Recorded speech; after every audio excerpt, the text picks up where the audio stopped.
তা আমি সবাইকে অনুরোধ করব যে আমরা রংপুরের ঝাঁঝালো মরিচের কথা ভুলে যাই, আসুন সুন্দরবনের মদিটা একটু আমরা ঠোঁটে লাগাই। আমরা পারবো, ইনশাল্লাহ আমরা পারবো। কেন পারবো না?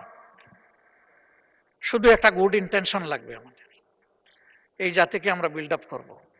আমি প্রথম দিনই বলেছিলাম যে এই চেয়ারে বসা লোকগুলো এখন ওই চেয়ারে, আবার দুই দিকের চেয়ারে বসা অনেকে এখানে নাই। আমরা কোথায় থাকবো জানি না, আমাদের জেনারেশন থাকবে, আমাদের প্রিয় দেশ থাকবে। আসুন না একটা ভালো প্ল্যাটফর্ম দিয়ে যাই।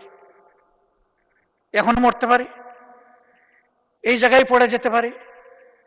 19 জুলাই 2024 তো পড়ে গেছিলাম, 24 না 25-এ। সেই পড়া থেকে অনেকে উঠে আসে না। আল্লাহ আমাকে জীবন দিয়েছেন, আবার নিয়ে যেতে পারে। হয়তো সংসদ প্লাজায় কালকে আমার জন্য আপনাদের দাঁড়ানো লাগতে পারে, কিন্তু একটু শান্তি নিয়ে মরি, যে দেশের জন্য ভালো কিছু করে যেতে পারলাম সবাই মিলে।